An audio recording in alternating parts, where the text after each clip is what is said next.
तो hello hello hello भाई, calculus के डे 8 में तुम्हारा स्वागत है।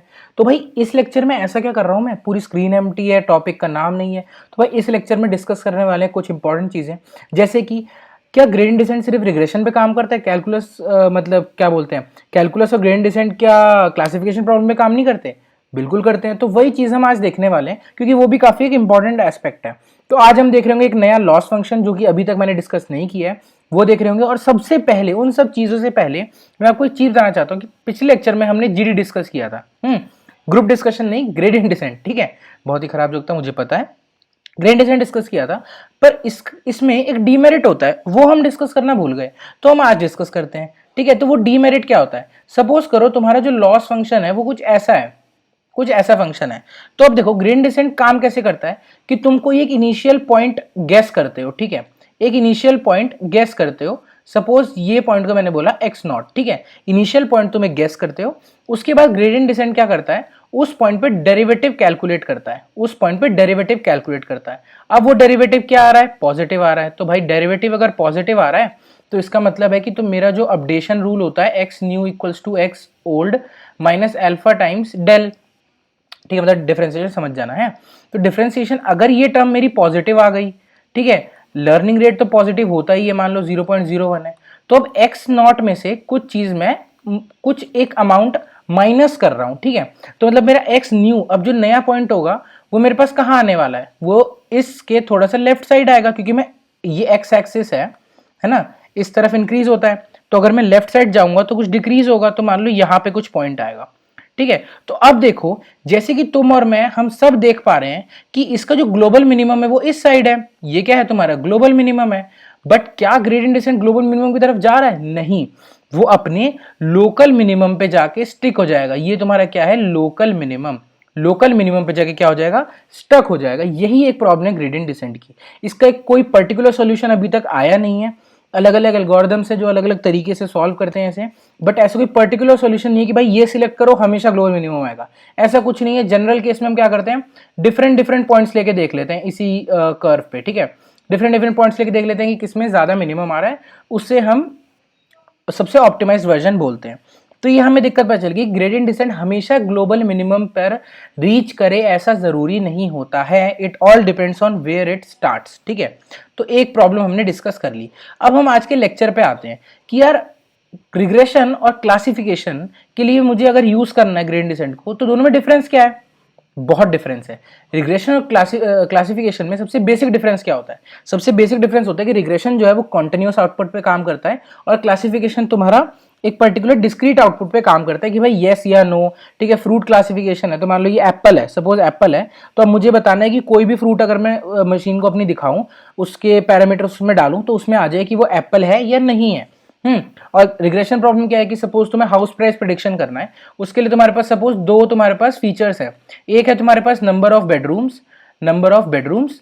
ठीक है, दूसरा फीचर है तुम्हारे पास size of the house, size of the house. ठीक है, अब हम किस कॉन्टेक्स्ट में आज बात करने वाले हैं? आज हम बात करने वाले हैं न्यूरल नेटवर्क। ठीक है, इस कॉन्टेक्स्ट के बारे में। तो इसमें एक सिंगल न्यूरॉन के नेटवर्क को हम क्या कहेंगे? न्यूरल नेटवर्क्स में अगर सिंगल न्यूरॉन का नेटवर्क हो तो उसे हम क्या कहते हैं? परसेप्ट्रॉन। हम क्या कहते हैं? परसेप्ट्रॉन। वाह, स्पेलिंग गलत हो गई। परसेप्ट्रॉन। ठीक है, अब वो परसेप्ट्रॉन क्या होता है? एक सिंगल लेयर का न्यूरल नेटवर्क होता है, जिसमें इधर से तुम्हारे फीचर्स जाते हैं और इधर से हमारे पास कुछ एक आउटपुट आता है। अब इसके लिए क्लासिफिकेशन और रिग्रेशन में कोई डिफरेंस होगा क्या? आओ चलो देखते हैं। ठीक है, तो सबसे पहले मैं रिग्रेशन प्रॉब्लम सेटअप करता हूं कि मेरे पास ये दो फीचर्स थे और मुझे प्राइस आउटपुट करना है। ठीक है, वाई हैट तुम्हारा प्राइस है, मुझे प्राइस आउटपुट करना है। तो मैं सेटअप करूंगा W1x1 plus W2x2 plus B। अब तुम कहोगे ये W1 W2 B ये सब क्या आ गया? तो जैसे कि तुम्हारे लीनियर रिग्रेशन में हमने क्या किया था, y equals to mx plus C किया था, mx प्लस सी किया था। ये तुम्हारा इंटरसेप्ट है, तुम्हारा स्लोप है, तो ये दोनों वेरिएबल्स थे। ये दोनों तुम्हारे क्या थे? पैरामीटर्स थे। ठीक है, तो वैसे ही यहाँ पे भी W1 W2 और B भी पैरामीटर्स होते हैं। अब वो क्या होते हैं? देखो बहुत ही सिंपल टर्म्स में अगर तुम्हें समझाऊं तो W1 क्या होता है कि X1 फीचर तुम्हारा कितना इंपॉर्टेंट है। ठीक है, और W2 क्या होता है कि तुम्हारा X2 फीचर कितना इंपॉर्टेंट है। वो कैसे सिलेक्ट करेंगे हम? सपोज करो W1 को मैंने 2 ले लिया, तो 2x1 प्लस W2 को मैंने 1 ले लिया। ठीक है, तो ये सिंपली x2 प्लस बायस मैंने 1 ले लिया। ठीक है, b इक्वल्स टू 1। ठीक है। तो इसमें इसका मतलब क्या हुआ, स्टेटमेंट का मतलब कि तुम्हारे पास अगर कोई भी x1 x2 आते हैं तो उसमें x1 का वेट x2 के वेट से ज्यादा है, मतलब तुम्हारे लिए number of bedrooms is more important than the size of the house. ठीक है, तुम्हें छोटा घर चलेगा पर उसमें बेडरूम ज्यादा होने चाहिए। ठीक है, यही तुम्हारा बेसिक वेट्स का मतलब होता है और बायस का मतलब होता है। ठीक है, तो ये फालतू टर्मिनोलॉजी में मैं घुसता नहीं हूं ज्यादा, बट वेट्स को हम ऐसे ही डिफाइन करते हैं। अब मैंने ये प्रॉब्लम सेटअप कर दिया, तो अब इससे रिग्रेशन का क्या लेने देना, तो रिग्रेशन का लेने देना है कि सपोज एक न्यूरॉन है, ठीक है, वहां पे तुम्हारा एक x1 गया इनपुट, एक तुम्हारा x2 गया और तुम्हारे यहां से बायस गया, और हर इसका क्या था, वेट डिफाइंड था W1 और W2। ठीक है, यहां पे तुम्हारा कोई एक समेशन फंक्शन है, समेशन फंक्शन मतलब कि y हैट, ये तुम्हारा y हैट ही है कि W1 x1, यही समेशन फंक्शन है तुम्हारा W2 x2 plus b plus एक बायस। तो इसी चीज को मैं एक समेशन फंक्शन में कैसे डिफाइन कर सकता हूं, summation i equals to 1 to n wi xi। ठीक है, तो यही तुम्हारा एक समेशन फंक्शन है, इसको हम ऐसे डिफाइन कर देते हैं। ठीक है, तो इस समेशन फंक्शन का जो आउटपुट आएगा वो क्या होगा तुम्हारे पास, यहाँ पे जो y हैट आएगा वो क्या है तुम्हारे पास, प्राइस। कि भाई इन सब चीजों को कंसिडर करते हुए x1 x2 की ये वैल्यू लेते हुए हमारे पास एक पर्टिकुलर आउटपुट आता है जिसे हम कह देते हैं प्राइस। ठीक है, बेस्ट है, सॉर्टेड, सिंपल सॉर्टेड। बट क्या ये क्लासिफिकेशन में यही सेम आर्किटेक्चर या ये सेम चीज काम करेगी, नहीं करेगी, क्योंकि क्लासिफिकेशन के लिए हमें कॉन्टिन्यूस आउटपुट नहीं, एक डिस्क्रीट आउटपुट चाहिए होता है। क्या चाहिए होता है, डिस्क्रीट आउटपुट। ठीक है, अब डिस्क्रीट आउटपुट के लिए हम एक चीज का यूज करते हैं जिसे हम कहते हैं एक्टिवेशन फंक्शन। एक्टिवेशन फंक्शन, इसके ऊपर मैंने एक ब्रीफ में वीडियो बना रखी है, वो मैं डिस्क्रिप्शन में डाल दूंगा, तो वहां से जाके तुम देख लेना। एक्टिवेशन फंक्शन कौन सा होता है, सिग्मॉइड फंक्शन। तो हम एक ये न्यूरॉन लेते हैं, मैंने बड़ा जानबूझ के बनाया, यहाँ पे तुम्हारा x1 गया, यहाँ से तुम्हारा x2 गया और यहाँ से तुम्हारा बायस गया। ठीक है, इस सबके एक पर्टिकुलर वेट्स हैं W1 W2। अब यहाँ पे क्या होगा, एक चीज मैं ऐड करूंगा। अब मैं ऐड ही क्यों कर रहा हूँ, पहले हम ये डिस्कस कर लेते हैं कि मैं ऐड क्यों कर रहा हूँ ये चीज। ठीक है, अब तुम्हारे पास यहाँ पे y हैट का आउटपुट आएगा, अब y हैट कंटिन्यूअस आ गया, तो तुम्हें प्राइस थोड़े बताना है यहाँ पे, तुम्हें यहाँ पे क्या प्रॉब्लम है हमारे पास कि भाई एप्पल क्लासिफिकेशन है कि अगर मैं किसी चीज का भी, मान लो x1 क्या है तुम्हारा, x1 है तुम्हारा वेट, ठीक है, वेट ऑफ द फ्रूट, और ये तुम्हारा है height of the fruit, height of the fruit. अब अगर मैं किसी भी फ्रूट का वेट और हाइट दूं तो हमारे मॉडल को बताना है कि वो एप्पल है कि नहीं है। अब वो तो वेट हमने मान लिया कि 10 ग्राम है, कुछ W1 में ले लेता हूँ, W1 मान लो 1.7 करके ले लेता हूँ, W2 मान लो 2 ले लेता हूँ और W1 1 ले लेते हैं। ठीक है, तो भाई यहाँ पे मेरे पास वेट आ गया 10 ग्राम, 10 ग्राम वेट आ गया, हाइट आ गई मेरे पास सपोज करो 10 सेंटीमीटर से, तो 10 इंटू 2 प्लस तुम्हारा कुछ बायस ऐड हो जाएगा और यहाँ पे वाई हैट आ जाएगा। बट मुझे ये थोड़ी चाहिए वाई हैट, मुझे थोड़ी चाहिए कि मतलब यहाँ 30 प्लस सम बायस क्या 1, तो यहाँ पे वाई हैट क्या आ गया 31 आ गया। बट मुझे ये तो आउटपुट चाहिए नहीं था, मुझे चाहिए था कि भाई ये एप्पल है कि नहीं है। तो अब इस चीज को मैं एक बाइनरी आउटपुट में कैसे चेंज करूंगा, ठीक है, कैसे चेंज करूंगा, तो इसी के लिए मैं यहां पे एक एक्टिवेशन फंक्शन ऐड कर देता हूं, एक्टिवेशन फंक्शन ऐड कर देता हूं, और वो फंक्शन हमारे पास क्या है, हमारे पास है सिग्मॉइड। अब सिग्मॉइड की डिटेल वीडियो मैं फिर से बता रहा हूं, मैंने बना रखी है, मैं डिस्क्रिप्शन में डाल दूंगा, वहां से जाके देख लेना। तो सिग्मॉइड क्या करता है, तुम्हारे किसी भी आउटपुट को, यहां पे तुम्हारा कुछ z फंक्शन होगा जो कि वही है, सेम फंक्शन है, w1 x1 plus w2 x2, ठीक है, प्लस तुम्हारा b, यही तुम्हारा z है। इसको क्या करेगा, इसके आउटपुट को 0 से 1 के बीच में ले आएगा। अब 0 से 1 के बीच में मान लो इसने आउटपुट किया 0.85। अब मैं क्या करूंगा, मतलब मेरा मॉडल क्या है, 85% श्योर है कि ये एप्पल है, 85% श्योर है कि एप्पल है। ठीक है, अब इसको मैंने क्लासिफाई कैसे किया, अब इसके लिए मैं थ्रेशोल्ड वैल्यू सेटिस्फाई वो कर दूंगा कि भाई अगर 55% से ज्यादा कोई भी आउटपुट आए ना, तो उसको मान लेना तुम कि वो एप्पल है, नहीं तो बोल देना कि वो एप्पल नहीं है। तो यहां से एक्टिवेशन फंक्शन में आने के बाद, मतलब सिग्मॉइड के अंदर मैंने z डाला और इसकी वैल्यू आ गई मान लो 0.67, तो मैं इसे कंसिडर कर लूंगा कि yes it is an apple. अब ये बात हमें समझ में आ गई। पर देखो, रिग्रेशन हो चाहे क्लासिफिकेशन हो, हम गलती तो मॉडल करेगा ही। अब वो गलती कर रहा है तो उसको देखने के लिए क्या चाहिए, हमें लॉस फंक्शन चाहिए। तो लॉस फंक्शन में हमने रिग्रेशन के लॉस फंक्शन की पहले, इससे पिछली वीडियो में बात कर ली थी कि क्या है वो, MSE है, उसको अपडेट कैसे करते हैं, फलाना ढिमकाना।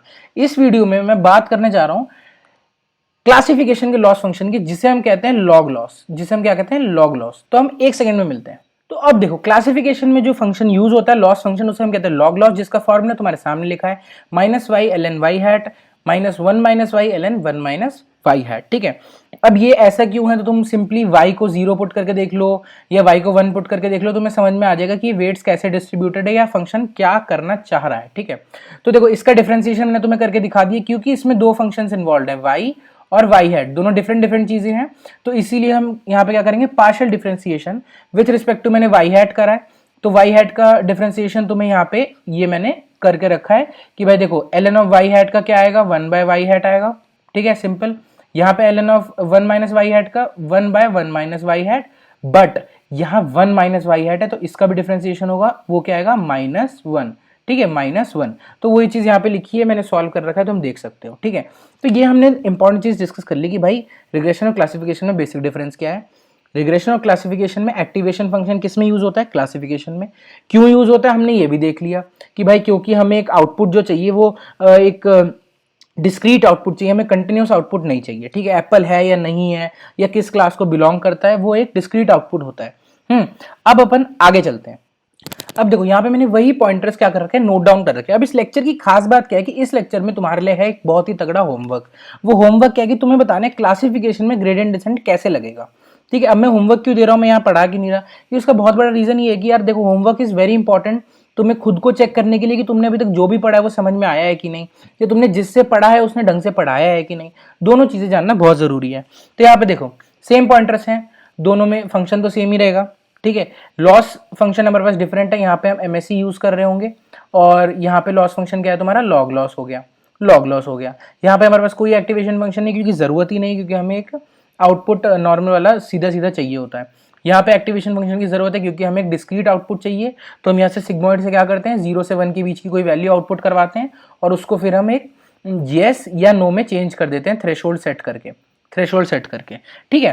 अब इसमें जीडी लगेगा कैसे यार, देखो जीडी हमने अभी तक जहां भी यूज किया है तो हमने देखा कि भाई W1 हमने अभी तक कौन सा फंक्शन देखा, हमने एक जनरल फंक्शन देखा था कि भाई तुम्हारा कोई भी फंक्शन लो y इक्वल्स टू mx है, ठीक है। तो यहाँ पे एक ही पैरामीटर है, तो इसमें हमने जीडी लगा के देख लिया कि भाई कैसे काम करता है, ठीक है।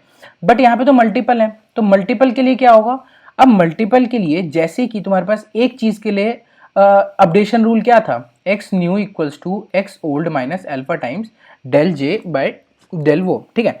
तो वो था हमारे पास एक चीज के लिए अपडेशन रूल ये था, क्यों, क्योंकि हमारे पास वहां एक सिंगल पैरामीटर था, याद है ना कि theta naught plus theta 1x में से मैंने क्या कहा था कि मैं थीटा नॉट को 0 मान रहा हूं, सिर्फ एक ही पैरामीटर ले रहा हूं, ठीक है। बट अब यहाँ पे क्या है हमारे पास, यहाँ पे हमारे पास तीन पैरामीटर है, एक नहीं दो नहीं तीन है।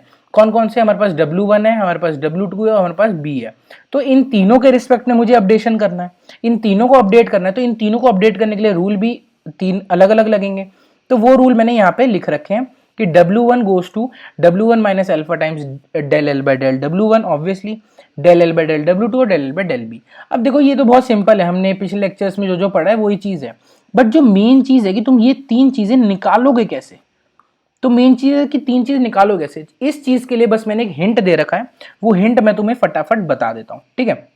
तो वो हिंट है ये कि del L by del B कैसे कैलकुलेट होगा, del L by del W1 कैसे कैलकुलेट होगा और del L by del W2 कैसे कैलकुलेट होगा।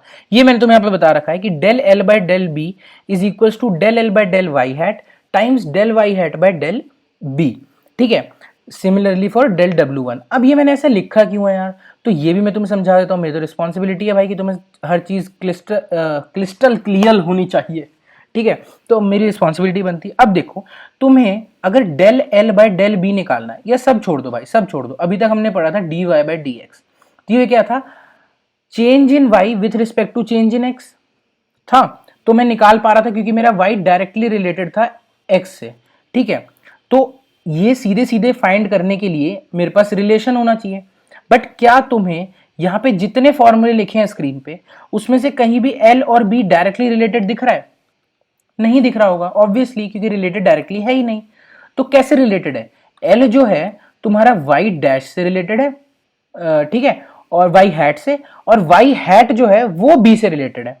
तो अब मैं इसकी हेल्प से, अभी देखो क्या बन रही है, यहाँ पे एक चेन बन रही है, तो यही तुम्हारा बेसिकली चेन रूल होता है। जो मैंने तुम्हें चेन रूल पढ़ाया था ना, वहां पे अलग तरीके से पढ़ाया था, यहाँ पे अलग तरीके से पढ़ा रहा हूं क्योंकि एप्लीकेशन चेंज हो गया है, ठीक है। तो यही तुम्हारा बेसिकली चेन रूल होता है। कि जैसे एल वाई हैट से रिलेटेड है, वाई हैट बी से रिलेटेड है, तो इसीलिए मैंने पहले क्या किया, पहले मैंने वाई हैट से एल पे कितना चेंज आ रहा है वो निकाल लिया, del L by del y hat से, उसे मैंने मल्टीप्लाई कर दिया डेल वाई हैट पर डेल बी से कितना चेंज आ रहा है, डेल बी से कितना चेंज आ रहा है, तो मुझे अल्टीमेटली ये क्या लाके दे देगा कि del L by del B. ठीक है, सिमिलरली फॉर W1 W2। अब तुम्हारा होमवर्क तुम्हें पता चली गया है कि तुम्हें सेम चीज क्लासिफिकेशन के लिए सॉल्व करनी है और अपनी नोटबुक में लिखनी है। देखो तुम वेबसाइट्स पे चेक करना है चेक कर सकते हो, बट अल्टीमेट मोटिव ये होना चाहिए कि तुम्हें चीज समझ में आ जानी चाहिए। ठीक है, तो भाई इस लेक्चर के लिए इतना ही। कैलकुलस खत्म होने वाला है, कल लास्ट डे है, थोड़े बहुत टॉपिक बचे, न्यूटन्स मेथड बचा है और एक और टॉपिक है वो मैं कल बताऊंगा। ठीक है, तो यार तब तक के लिए पढ़ाई करो, मौज करो, होमवर्क करो और बाय।